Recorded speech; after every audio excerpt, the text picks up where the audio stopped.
वज़ीर-ए-आज़म से बरतानिया के बादशाह चार्ल्स का टेलीफोनिक रब्ता हुआ है। वज़ीर-ए-आज़म ने समूआ में इजलास में शिरकत की दावत कबूल कर ली है। समूआ में दौलत मुश्तरका की तारीख का अहम इजलास होगा। मज़ीद तफसीलात जानेंगे फहाद चौधरी से। फहाद, आगाह कीजिएगा। जी बिल्कुल, वज़ीर-ए-आज़म शहबाज शरीफ से बरतानिया के बादशाह चार्ल्स सोइम ने गुफ्तगू की है, टेलीफोनिक गुफ्तगू हुई है।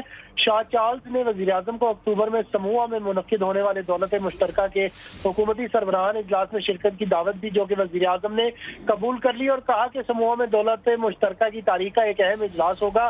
शाह चार्ल्स की बादशाहत संभालने के बाद ये पहला दौलत मुश्तरका का इजलास होगा जिसकी वो खुद सदारत करेंगे। वज़ीर-ए-आज़म ने दौलत मुश्तरका के चार्टर पर अमल दरामद के अज़म का इयादा किया और कहा कि इजलास मुख्तलिफ उमूर बिलखुसूस पायदार तरक्की, जमहूरी इदारों की मजबूती के लिए ताउन को फरोग देगा और शाह चार्ल्स सोइम की माहौलियाती उमूर में खुसूसी दिलचस्पी और मौसमियाती पायदारी के लिए इक़दाम का भी वज़ीर-ए-आज़म ने जिक्र किया। जी ठीक है, फहाद चौधरी हमें तफसीलन आगाह कर रहे थे, आपका बेहद शुक्रिया। सब्सक्राइब करें और बेल दबाएं ताकि कोई खबर रह न जाए।